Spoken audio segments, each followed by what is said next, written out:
Hello and welcome to this video tutorial. Today we're looking at the case of dotted or dashed lines on shapes in Adobe Illustrator and how you get the dots or the dashes out of these shapes. Now this came about because I had a question from somebody who wanted to do a sort of stamp edge in Adobe Illustrator, and all the research I did said that you had to use Flatten Transparency. You don't actually, because once I researched it and worked out what was going on, then I was able to prove to myself that you don't. So what I've got here is just a line with dots on it. Same problem is going to occur with this as is going to occur with these shapes. So with this line with dots on it, I can obviously change the stroke because I have control over it. It's just a stroke setup. So you can see here I've got a stroke weight rounded caps, I've got a dashed line, I've got it nice and even across the line, I've got 0 point for the dash, so I've got circles, and I've got a gap of 30. Now this could quite easily have been done with just a simple dashed line or even ovals.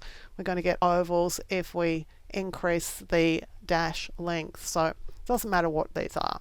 So the issue is to get these shapes out, and when you choose Object and Expand Appearance, it looks as if you do. So let's go to the Layers palette and let's have a look at this particular shape, which is this one that is selected. And here is the group, and here it looks like we've got shapes. We've got paths, everything looks fine.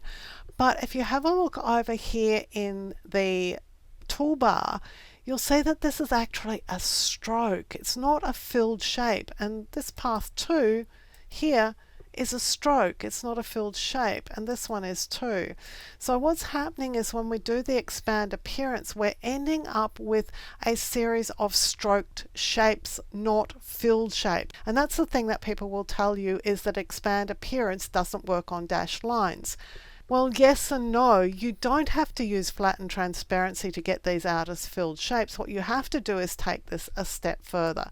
So we already had this shape and we did an Expand Appearance. So with it still selected, let's go back here and do Object Expand and click OK. And so what happens now is that we actually get our filled shape. And so when I select on this group, you can see that it's just a group with a shape in it. We're getting a filled shape, and this group here is a series of filled shapes, and this one here is a filled shape too.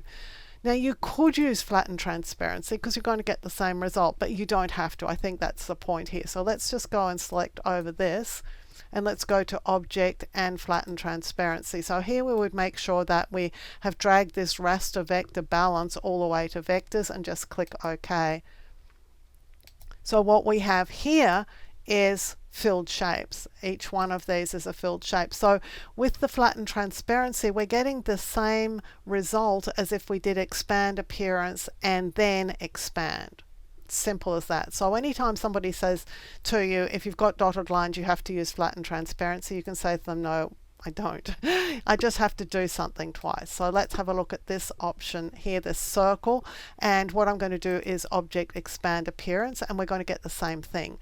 We're going to get this path here, which is just a set of stroked objects, and we've got the path that is the filled shape. So if we want to go one step further and make these dots into dots, then we're going to Object Expand and just click OK, and now our dots are filled shapes, and this would be the same for this shape here.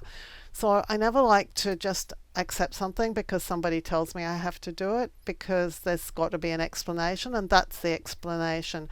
Dotted lines, dashed lines are treated unexpectedly probably in Illustrator. You would expect that if you did an Expand Appearance on this and you get a series of dots, that they are going to be filled shapes. They're not, and you would have to have a really good look at your document to discover that that was indeed the case. And then if you want to make them into filled shapes, then it's obviously just that one step further. So I hope that this demystifies some of the issues, or at least clarifies why people might suggest you do use Flatten Transparency. But for me, I'm probably just going to Expand Appearance and then Expand, because it just makes more sense to me. If you like carefully researched content like this, clearly presented in a step-by-step format so that you can get great results, then you'll love my Skillshare content. I'm a Skillshare top teacher. I have hundreds of short courses on Skillshare that you can access, along with thousands of other great courses, all for the price of a single subscription. If you're interested, there's a Skillshare coupon for you in the description below to use to sign up. Using this coupon benefits me as a creator, and it helps me continue to make free content available here for you also on YouTube. Thank you for joining me for this video tutorial. On the screen now, you'll see a video that I've handpicked for you. If you enjoyed the video you've just watched, I know that you're going to really enjoy the one I've picked for you to watch next.